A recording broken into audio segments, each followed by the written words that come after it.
নীলফামারীতে আজ পদযাত্রা করবে জাতীয় নাগরিক পার্টি এনসিপি। দলটির আহ্বায়ক নাহিদ ইসলাম ছাড়াও উপস্থিত থাকবেন কেন্দ্রীয় নেতারা। সৈয়দপুর রেলওয়ে অফিসার্স ক্লাব থেকে সরাসরি যুক্ত হচ্ছেন নীলফামারী প্রতিনিধি মিল্লাদুর রহমান মামুন। সেখান থেকে আমাদেরকে জানাবেন কোনো কেন্দ্রীয় নেতার সাথে কথা হয়েছে কিনা।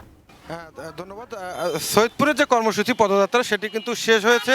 জি, সৈয়দপুরের কর্মযাত্রাটি এখন আহ্বায়ক নাহিদের নেতৃত্বে এখন নীলফামারীর পথে, অর্থাৎ নীলফামারীর কালীতলা নামক স্থানে আছেন।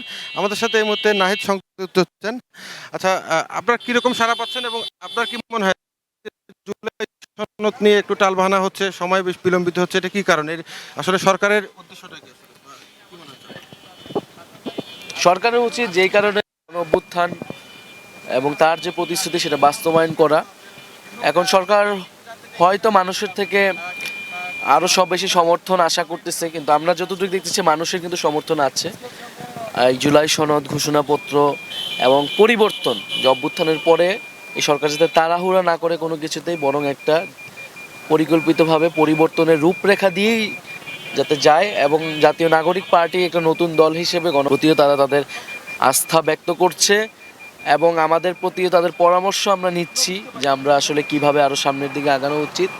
আমরা তো আজকে সৈয়দপুরে শহীদ সাজ্জাদের কবর জিয়ারতের মাধ্যমে শুরু হয়েছে, এরপর আমরা বিহারি ক্যাম্পে জনসংযোগ করেছি, আমরা এখন নীলফামারী যাব, এরপরে পঞ্চগড়। ইনশাল্লাহ আমাদের পদযাত্রা সফল হবে। স্বাস্থ্যকর অল টাইম ফ্যামিলি কেক, সব সময় অল টাইম হেলদি লাইফ। তরুণ নেতৃত্ব নির্ভর দল হচ্ছে এনসিপি। আপনার কেন মনে হয় যে আপনার এই সাধারণ মানুষ, দেশের সাধারণ মানুষ এই তরুণ নেতৃত্বকে মেনে নেবে?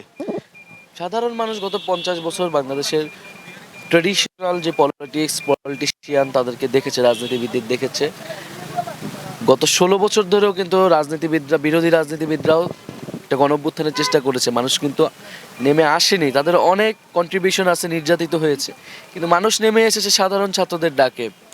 ফলে তরুণদেরকে উপর মানুষ ভরসা করে। বাংলাদেশের ইতিহাসে বারবারই তরুণরাই ইতিহাসের মোড় ঘুরিয়ে দিয়েছিল এবং 2024 সালেও তাই।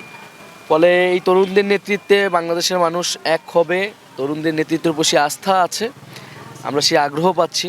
আর তরুণদের দল হলো এইখানে সব ধরনের সব বয়সের মানুষের আসার সুযোগ আছে জাতীয় নাগরিক পার্টিতে।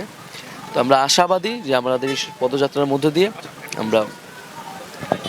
একটা প্রশ্ন আছে, আপনি শুনছিলেন যে আসলে দলের আহ্বায়ক নাহিদ বলছিলেন যে আসলে সাধারণ মানুষের সাথে আজকে তারা ঘুরে ঘুরে কথা বলেছে। সৈয়দপুরে বিভিন্ন জায়গায় বিহারি ক্যাম্পে কথা বলেছে, শহীদ সাজ্জাদের কবর জিয়ারতের মধ্যে দিয়ে, এবং সৈয়দপুরে আপামর জনসাধারণের মাঝে তারা মত বিনিময় করেছে। তারা বিশ্বাস করেন যে আসলে এই গণ অভ্যুত্থানের মধ্য দিয়ে যে দলটি